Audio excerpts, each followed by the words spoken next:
Gjykata e posaçme ka rrëzuar kërkesën e SPAK për konfiskimin e pasurive të Elvin Merlikës dhe 8 familjarëve dhe të afërmve të lidhur me të.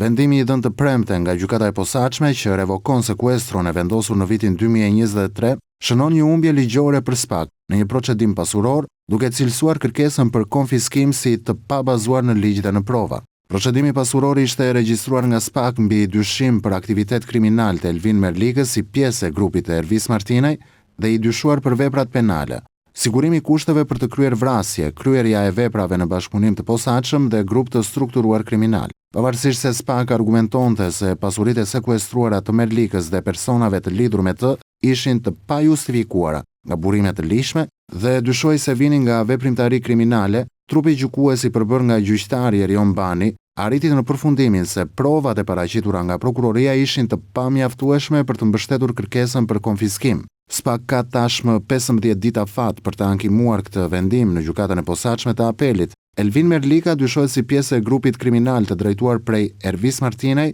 që planifikuan t'i bënin atentat i Ndrit Dokles. Janë 28 pasuri që SPAK kërkoi t'i konfiskonte Elvin Merlikës. Bëhet fjalë për shoqëritë Zeus Garden, London Eye dhe 49% të kuotave të shoqërisë MCG Security, 8 apartamente në Tiranë, si dhe truall në Tiranë, fushkuqe, garazhe, si dhe 9 automjete.